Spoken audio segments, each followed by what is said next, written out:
Hey everyone, how you doing? Ron here with Innovative Digital Group. In today's videos, I'm going to make a series, probably about 4 or 5 quick videos. I got a comment that my videos were a little bit too long, so I'm just going to break it down to a lot of the FAQs, so frequently asked questions about wireless site surveys. How do you hire a wireless site survey company? What do you look for? A lot of questions such as, how much does a wireless site survey cost? This is going to be part one of the video. The next one I'll do is how do you conduct a wireless site survey? What does a wireless site survey consist of? Another question is, what is a network site survey? And why do you really need a wireless site survey? So I'm going to go through all of these as well as going through wireless site survey for outdoor surveys and the challenges there. So instead of making this one big long video, I'm going to kind of go over the tools that I have.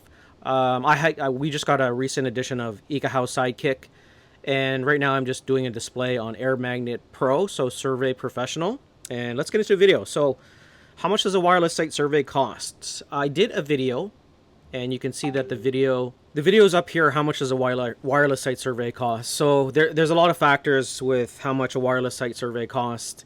I explain it in detail here, but to give you an update, this really depends if it's a warehouse management system and the square footage, okay, and the complexities.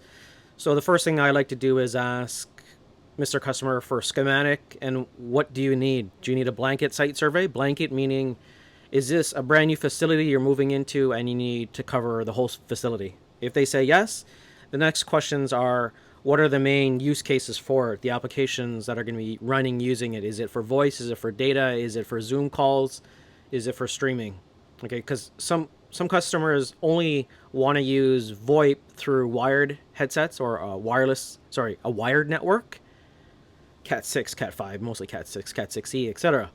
They only want to use a wireless for laptops that roam. But in that case, you have to ask, okay, well, these laptops, are they going to be doing Zoom calls? Because you could do a lot of voice calls through a headset to your laptop, which is connected to the wireless. Okay, so another question you want to ask too is, do you have on-site IT to manage your virtual LANs to break up the broadcasts, etc.? Because if you don't and you have one flat VLAN, the bad thing about that is you just have one big bottleneck. You've got sales, you have marketing, you have guests on there, and plus you have voice, Zooms, etc. The way I would break it up would be, I'd create a VLAN for voice. That's on its own broadcast segment, its own LAN segment.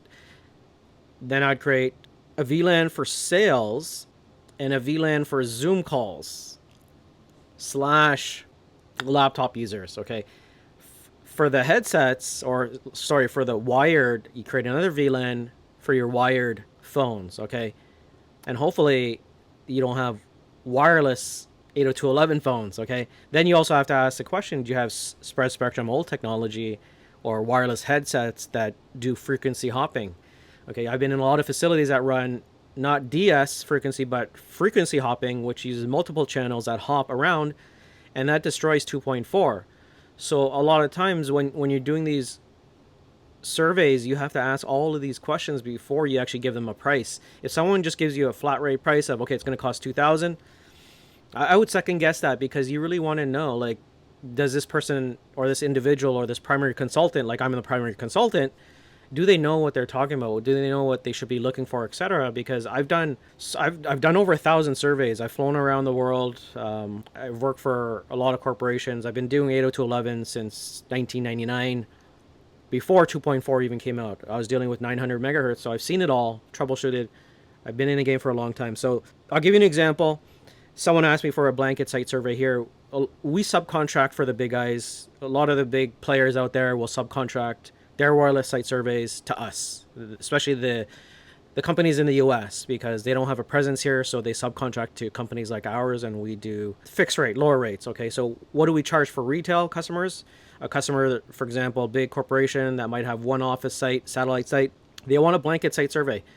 Depending on the square footage, let's say it's an office survey, second floor, third floor, fifth floor, you're looking around 2,000 to 4,000, depending on the size. Okay, if it's a smaller office, that probably would take, you know, 9 to 12 access points, you're probably looking at or I would say 8 to 10, maybe about 2,000, 2,500. But also depends, what are they looking for in terms of post support, right? Okay, Do they want you to come in and fine tune the channels and set them statically when the controllers are up, when the APs are up?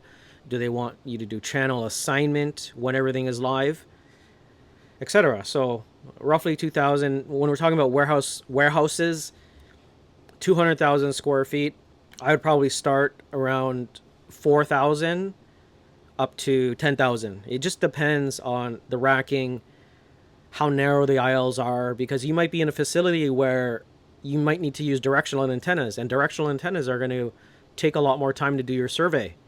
Okay, and if you're doing 1,000,000 square feet, like the largest warehouse I've done is 1.4 million square feet. I wouldn't recommend doing that over a day or rushing it, because your feet are going to get sore, to be honest. You're carrying a lot of equipment, even though you have dollies. You're going up and down the lifts. I'd spread that over days, okay?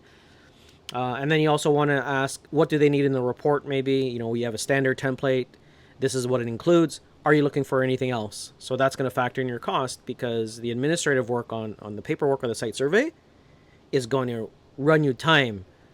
So, and if you could only bang out one survey, you just have to really look at cost. You know, how many days are you spending on the survey after the physical site survey, on-site survey? So anyways, that's the video on how much does a wireless site survey cost. The next video I'm going to make is how do you conduct a wireless site survey, and I'm going to go through the tools that I'm using and give you an overview. Try not to make the video too long. I think this one is going almost over 10 minutes, but we'll get into that in the next video.